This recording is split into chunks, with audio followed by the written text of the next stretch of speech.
Assalamualaikum warahmatullahi wabarakatuh. Alhamdulillah nahmadu wa nusalli wa nusallimu ala rasulil karim. Kitab Fadilah Amal, keuntungan sholat. Sholat menggugurkan dosa-dosa dari setiap anggota badan. Hadis ke-6 dari Abu Muslim At-Taghlabi rahmatullah alaihi berkata, aku menemui Sayyidina Abu Umamah radhiyallahu anhu ketika ia berada di masjid. Aku berkata kepadanya, wahai Abu Umamah, sesungguhnya seseorang telah meriwayatkan hadis dari engkau kepadaku bahwa engkau pernah mendengar baginda Rasulullah SAW bersabda, barang siapa berwudu dengan sempurna, membasuh muka tangannya dengan mukanya dan mengusap kepalanya dan kedua telinganya, kemudian ia mengerjakan sholat fardu, maka Allah Subhanahu wa ta'ala mengampuni dosa-dosanya pada hari itu. Dosa yang kedua kakinya melangkah kepadanya, dosa yang kedua tangannya memegangnya, dosa yang kedua telinganya mendengarnya, dosa yang kedua matanya melihatnya, dari dosa yang tersirat dalam hatinya. Dia menjawab, demi Allah, sesungguhnya aku mendengar hadis itu dari baginda Rasulullah SAW berkali-kali. Hadis riwayat Ahmad dari kitab At-Faedah.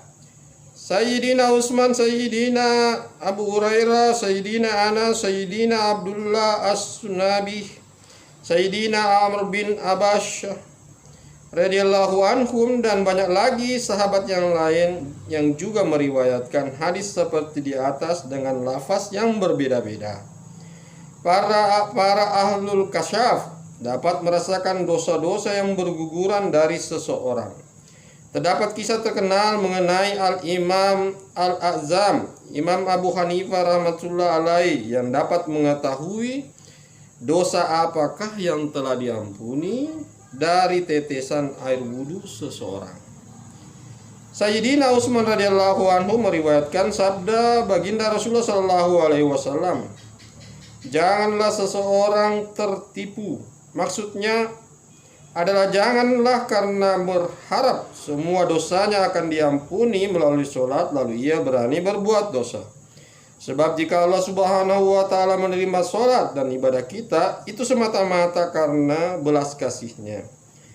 Jika bukan karena belas kasihannya, kita mengetahui betul hakikat ibadah kita betul-betul tidak layak diterima karena banyak kekurangannya. Memang sholat menyebabkan dosa-dosa diampuni, namun hanya Allah Subhanahu wa ta'ala yang mengetahui apakah sholat kita layak diterima sehingga menyebabkan dosa kita diampuni atau tidak. Jika ada seseorang berkata, Tuhanku Maha Pengampun, kemudian dengan sengaja ia berbuat dosa, sungguh ia sangat tidak punya malu.